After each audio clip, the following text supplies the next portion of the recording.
Today on the Philly Talk podcast, we going to talk about CJ Garner Johnson for the last time because he's no longer a member of the Philadelphia Eagles. He did say he was blackballed, but it's all good. We going to break down all that, plus the mic drop his sports agency did for getting him a 1-year, $8 million deal. Plus, I'll give my thoughts. CJ's a great player. I'm not going to come on here and cap like I didn't want him. I did want him back, but I'm not going to cry over spilt milk.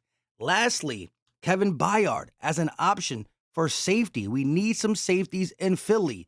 A fan asked AJ to help recruit, and he said nope. This is Philly Talk with Philly Mike. Talking sixes in the bird gang, that's I like. Competition, we ain't scared, yeah, that's what we like. Win or lose, you know we showing up and we gon' fight.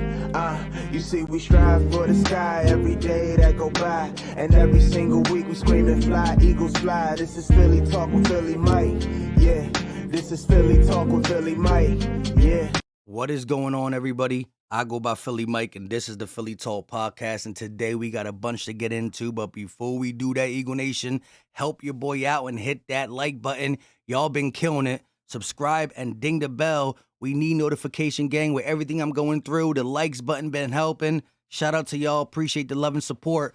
Plus, we will be live tonight at 7 p.m. It's not a normal live stream that I do. It's the Jan live stream. So if you have the Jan app, and if you click the link in the description or the pinned comment section, you can quick download it, use the promo code that's in the description or the pinned comment section so you can be a part of the show. Come on camera and give your thoughts about CJ Garner Johnson and what we got to do moving forward. It should be a fun show tonight, but we're going to hear from Eagle Nation, not just Philly Mike. Let's get into it. So, first of all, Jim Trotter said something to add more context in the CJ Garner Johnson thing, and CJ quickly said he felt like he was blackballed, but it's all good.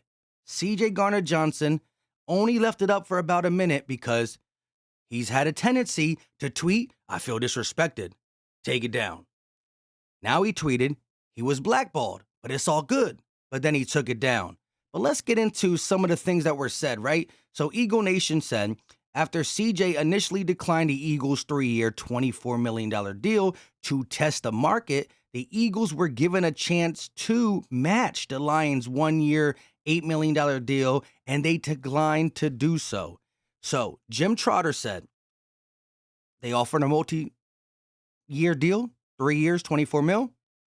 They said, nah, let me test the market. Then they said, okay, Detroit want to pay us 1 year, 8 mil. What y'all going to offer something the same or better? And the Eagles said no. That's what Jim Trotter said. CJ kind of confirmed that's what happened when he said he felt like he was blackballed, but it's all good. And he put that emoji, right? Listen to what John Clark said. So Jim Trotter reports Eagles had the chance to match the 1-year offer to Detroit, and they declined to do that. John Clark, with his heavy access into Eagles organization, said, I'm told the Eagles offered a week ago is being misrepresented here. CJ and his agent did not take the offer. Then Eagles worked on getting a deal done for James Bradbury and Darius Slay. So then 5 or 6 days after the offer was made, a lot of money was used for the DBs and was mostly filled. Allotted money for DBs was mostly filled. So, CJ, this is what we want to give you. We want to talk to you first, before Bradbury, before we restructure Slay, before we re-sign Fletch. He didn't say, hold up and wait. He pretty much told us no. Went to the market, didn't like what he got the market, and tried to come back to maybe get that deal or something, but the money was gone, bro. Howie Roseman wasn't going to wait for you. You were our top priority. We made you the multi-year deal. And I understand that most of it was in the back end, year 3. I think they said, first 2 years you get blah, blah, blah. And then the third year you get 17 mil of the 24. So you're talking about 7 mil spread it out in the first 2 years and then 17 at the end. Maybe he didn't want that. But you never know what happens on a 1-year deal. Knock on fake wood. You don't want to get hurt. And you're with Detroit. They're better, but they're not the Eagles. I said multiple times, if you're going to bet on yourself. Do it with the team that showed how good you can be. Now, he got Dan Campbell over there, was his DC when he was with the Saints. It is what it is. But again, I just think, the nonsense between put my pictures on, take my pictures down, put my pictures on, take my pictures down. I feel disrespected. I might want to be an Eagle. I feel, the back and forth was crazy wild. And not only him, look what his look what his agency posted. Perception versus reality. 1 year real versus 3 year fake. Which sounds better to you? And he put like a chess piece. Drop the mic because I got my client a 1 year, $8 million deal. No, Jesse Bates' agent dropping 10 mics. 16 mics, to be honest. 1 year deal worth $8 million or 3 year deal worth 24 max with a 17 mil in year 3. Which one you taking? Mic drop. Chill, bro. A lot of players, ex-players spoke out on it and said, sheesh, if my agent or sports agency tweeted this, he'd be fired, regardless if it's right or wrong. You don't do this. But it kind of plays in with everything that's transpired with CJ Garner Johnson, him trolling us, take it off, put it on, take it off, put it on. But I think it really came down to CJ Garner Johnson or Bradbury.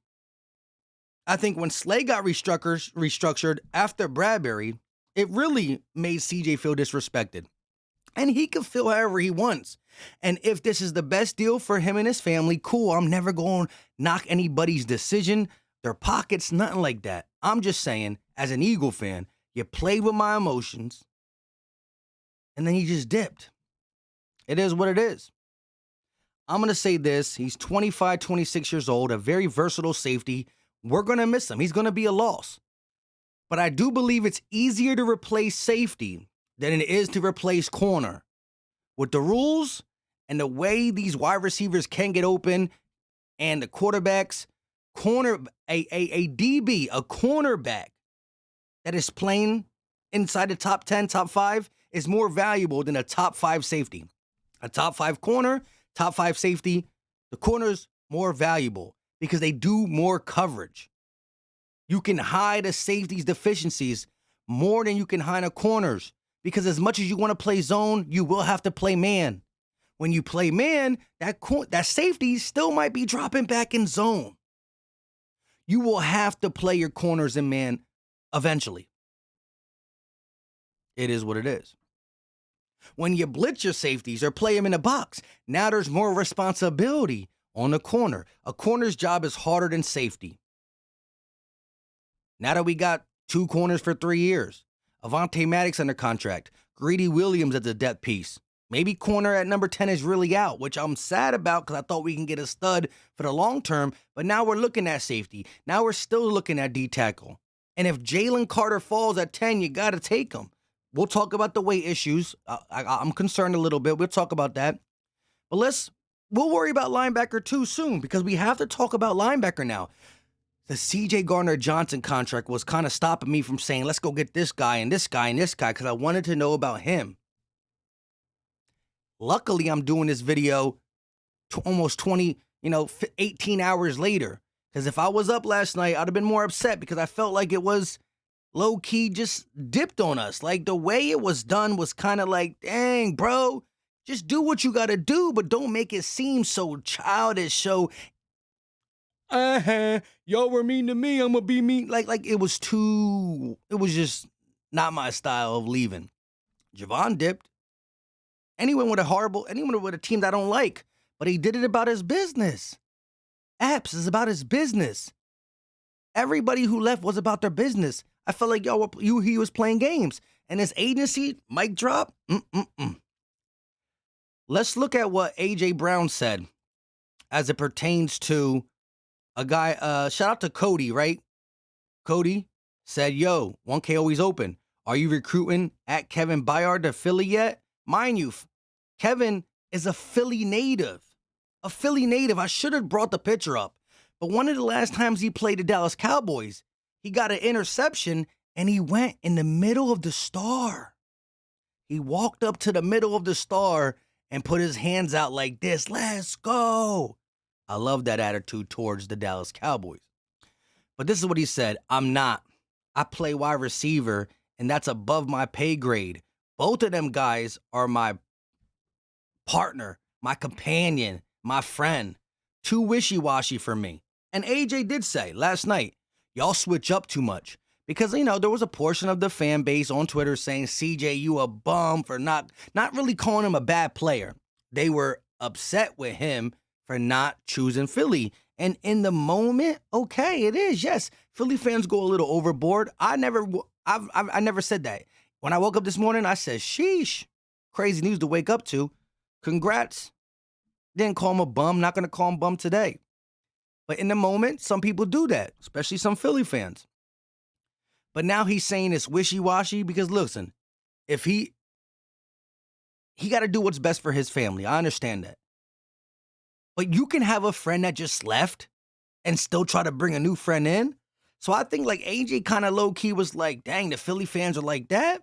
I'm going to keep my distance from them a little bit. I don't know. But to say, first of all players recruit for fun. To wake up and be in a mood like, man, I really ain't messing with Philly fans right now because they did CJ wrong. I'm not. I play wide receiver, and that's above my pay grade. Both of them are my guys. Okay, they could both be your guys. So one of your guys got paid in Detroit. Kind of paid in Detroit, but he went to Detroit. Dap him up. Good job, CJ. One of your guys is asking to be released. One of your guys might be released. One of your guys might be unemployed, who is a Philly native, who's a veteran that is probably going to be the best safety available once he gets released. Why would you not recruit him? So, AJ, take a couple days, you know what I mean? As much as you want us to get over a decision, now you got to get over how, not me, but some of us reacted to the decision.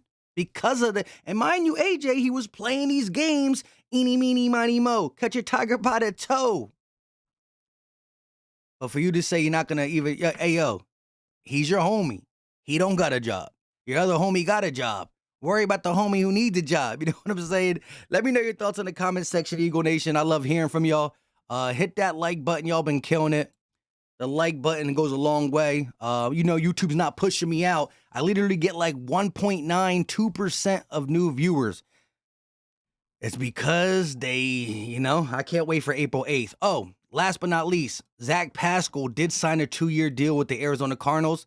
Let me know your thoughts on everything. I love hearing from y'all. Listen, in the comment section, pin comment, and in the description will be a link. Sign up. So tonight, you can come on the screen. We can have maybe 5, 6, 7 people on the screen and have an Eagle barbershop conversation about everything. Let me know your thoughts in the comment section. Muscle emoji if you don't got nothing else to say. Love, respect. It's still only March.